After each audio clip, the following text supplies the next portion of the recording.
Hello, j'espère que vous allez bien. J'ai clôturé le vlog précédent en pyjama, je débute le nouveau en pyjama également. Il est 8h et quelques du matin, on est le samedi 16 décembre. J'ai Sensa qui débarque.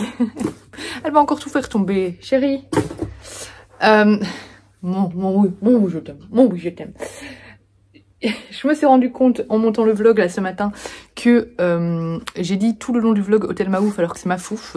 Je sens que je vais me faire lyncher par tout le monde en commentaire. Je l'ai mis dans le descriptif. Mais surtout qu'en plus j'ai mis dans le titre Hôtel Mafouf. Du coup ça se trouve je vais faire venir des gens qui sont fans de Lena et qui vont m'engueuler parce que je le dis mal. Excusez-moi, excusez-moi. Pour moi c'est Lena situation, c'est plus facile.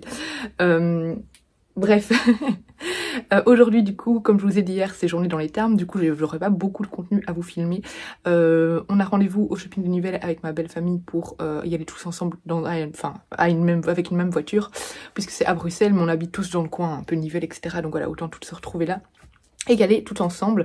Du coup j'irai chercher ma commande, en fait c'est le tome 3 de la saga de J. Christophe, Nevernight. C'est Nevernight, qui n'était pas encore arrivé quand je suis allée chercher les deux premiers, donc vous savez dans les trop belles éditions qui sont sorties. Et en même temps je dois voir si je trouve des BD pour mon beau-père, pour sa Noël. Donc voilà, j'irai un peu plus tôt du coup, et puis à 10h on part toutes vers les termes de Werewaters, où je ne pourrai évidemment rien filmer. Mais par contre je prendrai avec moi ce livre là, je me suis dit que c'était parfait, c'est ça, parfait pour dans les termes. Parce que c'est un petit livre, vous savez, feel good japonais, voilà, moi je trouve que c'est pas mal à lire dans les termes. Et ça sert à rien que je prenne celui-ci, étant donné qu'il me reste, je vais essayer d'avancer encore un petit peu ce matin si j'ai le temps, mais à mon avis c'est mort. Je suis à la page 261 sur 320, donc je vais pas prendre ça dans les termes. Déjà en plus j'ai peur de l'abîmer parce que c'est pas une couverture très... J'ai l'impression que c'est une couverture qui peut s'abîmer, qui est fort papier comme ça, vous voyez. Et puis je l'aurai fini à mon avis en 30 minutes, donc bon, je vais pas prendre celui-là. Je vous ferai de toute façon un point lecture, j'aurai fini celui-là d'office aujourd'hui, j'aurai fini d'office aussi le Cédric Cyr. Donc voilà, je vous ferai un point lecture ce soir. Maintenant, je suis pas sûre que le vlog sera très très long. On verra bien, on verra bien. Surtout que j'aurai pas de colis à vous montrer vu qu'on est samedi. D'ailleurs, pour le moment, j'ai pas beaucoup de colis à vous montrer tout court. Parce que pour le moment, les maisons d'édition n'en voient rien parce qu'il n'y a pas beaucoup de sorties. Et ça fait un peu du bien quand même. Après 54 minutes dans mon audiobook de Cédric Cyr. Et autant dire que là, ça arrive à... C'est vraiment de plus en plus crescendo. Mais par contre, je viens de nouveau avoir une scène de torture qui est absolument affreuse. J'ai cru que j'allais vomir dans la voiture. C'est un livre extrêmement violent, il faut le savoir avant de se lancer, mais de toute façon, ceux qui connaissent Cédric Cyr savent que c'est pas le monde des bisounours dedans. Donc voilà, c'était difficile en conduisant, j'ai fait pas mal de grimaces. Allez, je vais chez Club, et puis je rejoins ma belle famille. Mais je suis trop tôt du coup, mais bon, bref.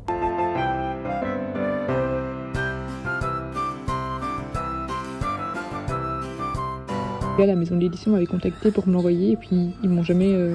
relancé. Quand je les ai recontactés pour savoir quoi, ils m'ont jamais redit quoi que ce soit. Donc je me suis pris en vent alors que c'est eux qui m'ont contacté à la base. Du coup pour le moment je ne l'ai pas encore acheté, je le lirai bien plus tard parce que c'est pas dans mes priorités d'achat. Mais bref, il me tente quand même beaucoup. Surtout que c'est Virginie Grimaldi, hein, voilà.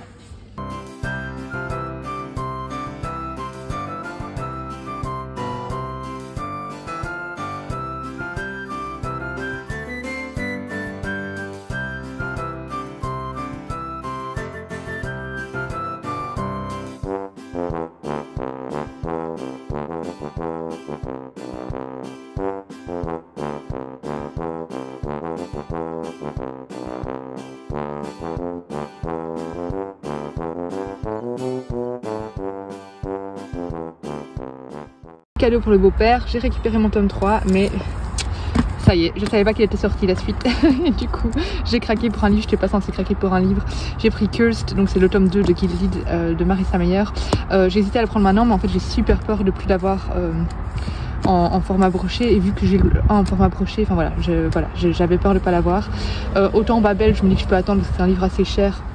C'est un des projets qui me fait très envie pour le moment. Assez cher et qu'ils en ont encore beaucoup chez Filigrane. J'ai vu celui-là, je sais pas trop. Donc je préfère le prendre maintenant, même si c'était pas prévu dans le budget. Mais j'avais adoré le tome 1, du coup j'ai hâte de découvrir la suite. Et comme je suis pas du tout sexy sur les réseaux, ben moi je loupe toutes leurs sorties. Ce qui est pas mal parce que du coup je craque moins. Mais voilà, du coup j'ai vu qu'il était sorti. Donc go l'acheter. Et j'espère ne pas le laisser traîner trop longtemps dans ma palle. Allez, je pars au terme. Hello, je vous reprends, il est 20h20, j'ai passé une trop bonne journée dans les termes, vraiment ça fait un bien de dingue et le temps passe à une vitesse incroyable quand on est dedans, je trouve. Franchement c'était chouette, c'était détente, c'était un petit peu de papote, on a bien mangé à midi. on a lu, etc. Donc voilà, j'étais trop bien. C'était trop bien parce qu'on a fait, j'avais jamais fait ça. C'est dans les saunas en fait, il y a plusieurs animations avec des essuies, mais il y en a des animations différentes et nous on a participé à celle de 16h30 qui était un show, donc il y avait un petit spectacle, mais en fait ils avaient transformé ça en spectacle de Noël et du coup on s'y attendait pas du tout. En fait c'est un monsieur déguisé en lutin, je me suis dit mon dieu, en lutin dans le sauna, mais il devait avoir tellement chaud parce qu'il avait un bonnet, il avait des pantoufles en forme de chaussures de lutin, etc. Je me suis dit mon dieu, nous on était en maillot dans le sauna, on crevait de chaud, lui voilà.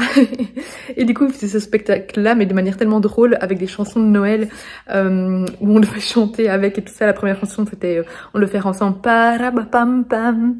Puis après il y avait des spectacles et forcément quand il y avait la chanson All I Want for Christmas is You, on était tous à taper les mains, etc., à chanter. C'était mais trop bien quoi. Franchement il y avait une trop bonne ambiance. C'est 15 minutes et on les voit pas passer parce que souvent 15 minutes dans le sauna c'est fait chaud, mais là il faisait chaud mais on voyait pas le temps passer tellement on se marrait et on chantait et c'était trop bien. C'était trop bien. J'adore Werewater, c'est vraiment mes termes préférés en Belgique. On y passe tellement un bon moment et c'est tellement grand, il y a tellement de choses à faire dedans que c'est chouette. Il y a beaucoup d'animations, etc. Bref, ça fait un bien de fou. Sinon, je n'ai pas fini les Cédric Cyr parce qu'il me reste 36 minutes d'écoute. J'avais pas tellement de trajet en voiture que ça jusque... parce qu'on se retrouvait tous au shopping de Nivelles pour ceux qui connaissent. Et on allait ensuite en voiture tous ensemble... voilà, jusque Bruxelles. Et du coup, j'avais pas tellement, j'avais 15 minutes aller, 15 minutes retour, donc j'ai pas fini de Cédric Cyr. Mais par contre, j'ai fini à plat. J'ai fini Retour à St. Mary Hill, Cozy Christmas Mystery de Karine Pitochi, que j'ai aimé, tellement aimé, tellement aimé. Je m'attendais à aimer parce que j'adore cette autrice dans sa saga Les rêves de nos mères. Mais ici, vu que c'est un nouveau genre, on a toujours un petit peu peur de tomber dans le cliché. Et j'ai passé un tellement bon moment. J'ai adoré les personnages, ce caractère un peu excentrique, extravagant. Franchement, je les adore. Je les adore. Je les trouve je les ai trouvés fascinants, drôles. Franchement, juste géniaux. Avec évidemment ici Joe et Laurie. Joe refuse de sortir avec lui alors que Laurie on sent qu'il veut sortir avec elle, mais elle ferme son cœur parce qu'elle a peur en fait d'être blessée, elle a peur de le perdre, qu'il la quitte et que du coup ils perdent leur amitié. Et on a cette ambiance très cosy, très noëlesque parce qu'ils se retrouvent en pleine campagne anglaise.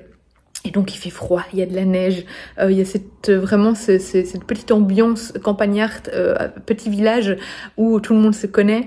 Et puis il y a des meurtres qui vont devoir élucider, etc. Donc il y a un petit côté enquête derrière tout ça, mais finalement le côté enquête passe un petit peu en second plan. C'était tellement bien, on se sentait... C'est juste un livre où on se sent bien. C'était réconfortant, franchement j'ai ri à de nombreuses reprises.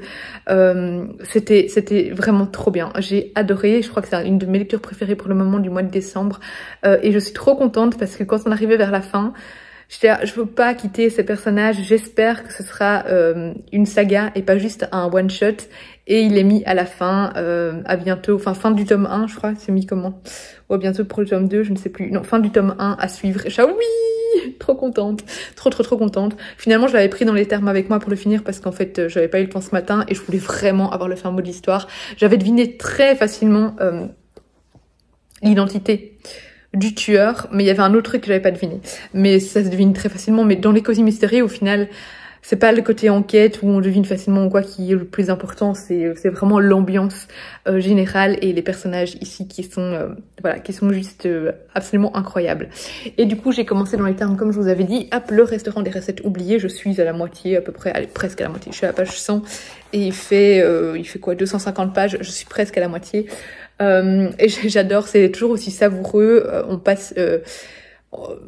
c'est un moment de lecture culinaire incroyable, vraiment on bave tellement ça parle de nourriture dans ce livre-là. Si vous avez faim, c'est une torture. Mais vraiment ici, donc on a à chaque fois c'est divisé en plusieurs parties et en fait chaque partie c'est un peu une petite histoire, mais tout tourne autour d'un petit restaurant où un père et sa fille, ils tiennent un restaurant, mais leur travail principal c'est d'être enquêteurs. En fait, ils enquêtent pour retrouver les recettes oubliées. Donc les gens viennent chez eux pour retrouver une recette perdue liée à leur histoire, à leur passé ou à autre chose. Et il y a tout un côté évidemment à chaque fois nostalgique, un côté très humain derrière en fait, parce que c'est pas juste une recette, c'est bien plus. Et du coup, on a à chaque fois un chapitre où eh bien cette personne se rend dans le restaurant et explique un peu ce qu'il recherche. Et puis on a le chapitre 2 où à chaque fois le père et la fille présentent le plat cuisiné et disent tiens est-ce que c'est ça, bon c'est à chaque fois ça évidemment, et ça c'est à chaque fois un moment très émouvant pour la personne qui goûte le plat. Donc c'est divisé à chaque fois comme ça, c'est très chouette, j'aime beaucoup, je trouve que c'est tellement on est plongé vraiment dans l'ambiance japonaise, on est dans un monde de restauration qui donne extrêmement faim. J'adore la plume, j'adore comment c'est écrit, ça se lit très rapidement, c'est très rapide, j'adore j'avais adoré le tome 1 et là le tome 2 est encore un réel plaisir. Sinon ce soir il faut que je rattrape parce que ça fait 3 jours que j'ai pas lu les chapitres du Sophie Gemin. Aïe aïe aïe aïe, donc il faudrait que je rattrape ça aussi. Et puis il faudrait, mais ça je vais pas faire ce soir par contre, il faut, je rêve où il m'a mis du marqueur dessus. Oh, enfant à donner, si vous cherchez un enfant. Bref, je disais qu'il faut que je reprenne ce livre-là, mais ce sera plutôt demain. Ah punaise! Ah punaise! J'étais pas là pour le surveiller, c'est mon père qui est venu surveiller à un moment, puis c'était mon compagnon. Il y a des marqueurs sur mon livre. Zen, zen, zen. Ce n'est qu'un peu de marqueurs, heureusement. Il n'y a rien sur la couverture.